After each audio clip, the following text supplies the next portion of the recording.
الحمد لله والصلاة والسلام على رسول الله صلى الله عليه وسلم أما بعد النبي عليه الصلاة والسلام wuxuu la soo hadlay ama la dardaarmay dhalinyaradu meel kasta ay joogaan kuwaanan guursanin oo weli aan nasiib u yeelan inay guursadaan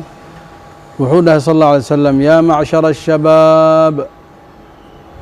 من استطاع منكم الباءة فليتزوج فإنه أغض للبصر وأحسن للفرج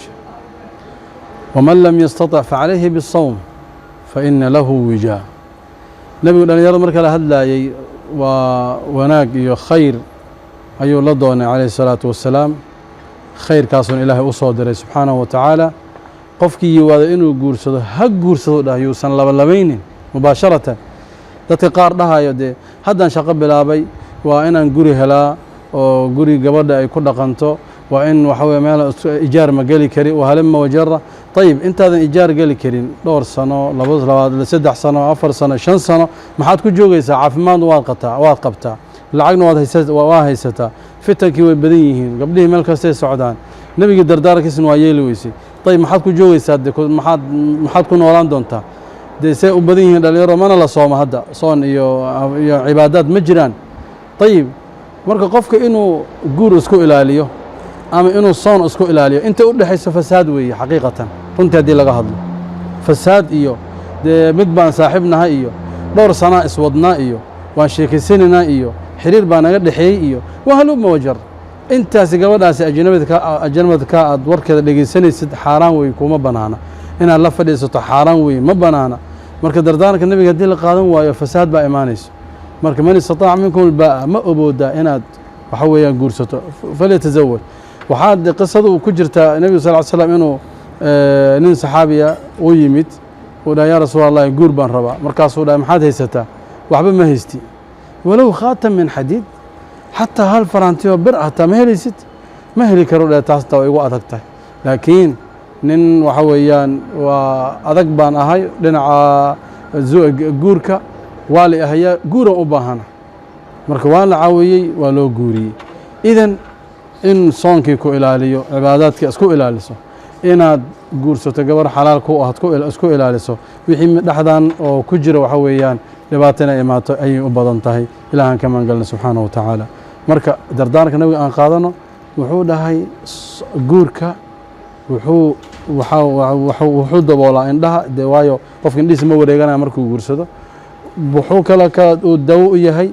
in ilaahay subxaanahu wa ta'ala kugu dhooro oo dadka oo farjigooda ee xaaraanta ka ilaaliyay inaad noqoto oo xalaashaada u tagto qofkan awoodina hadana dadaan kale waxa weeyaan inuu soomo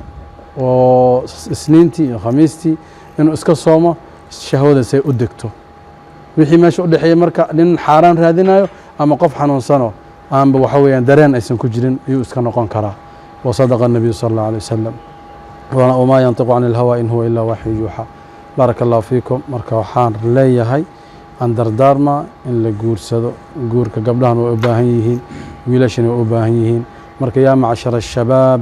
مركا ليهي وقبلها كوا دلن يرضى هي ويلاشا كوا دلن يرضى كل كسو عدا دنبال كاسي وحان إذن صدر دنبال كاسي محمد بن عبد الله عليه الصلاة والسلام وإلهي وأماني وليه رب العالمين لقد جاءكم رسول من أنفسكم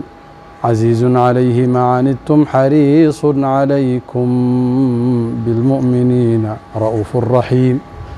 صلى الله عليه وسلم نبي عليه الصلاة والسلام أنتم ساك ورمي رؤوف الرحيم أساسي رؤوف الرحيم أسماء إلهي كم التهي إله أولم بالي وسي جل جلاله وحان أدعينا مركا لن يرد قردون كأه oo xalaal raadiska ah oo soonka isku ilaalinayo oo ilaahay dartiis u dhowrsaday waxaan leeyahay ilaahay waxaan u weydiin rabbul caalamiin inuu u fududeeyo guurka xalaasha ah ayagoo waxa weeyaan dhowrsan say ilaahay dartiisa isu dhowreen oo xaaraanta iska ilaaliyeen in ilaahay mid xalaal ah ilaahay u bixiyo ayaan weydiinaa subhanahu wa ta'ala inta samee doonto ah wanaaga doonayo marka waxaan kaloo meeshan ku xasuusanaa u duceynaa dadkan Allah barakeeyo isxilqaamayo oo guriga sama lagu magacaabay oo runtii intaan xamar soo booqdaan arkay runtii waxaan la yaabaa cajiib ah in qof tabar haynin indhoolo ah wax arkaynin duruuf hayso guurna iska rabo oo caafimaad qabo in la ilaaliyo intuu xaaraan raadin lahaa cawradiisa la asturo allahu akbar maxaa ka wanaagsan oo maxaa ka qurux badan oo maxaa ka ajir weyn in guri muslima la dhiso oo sabab loo noqdo in la sameeyo daaciya ila allahi wa daaci ila allah. wassalaamu calaykum waraxmat ullaahi wabarakaatuh.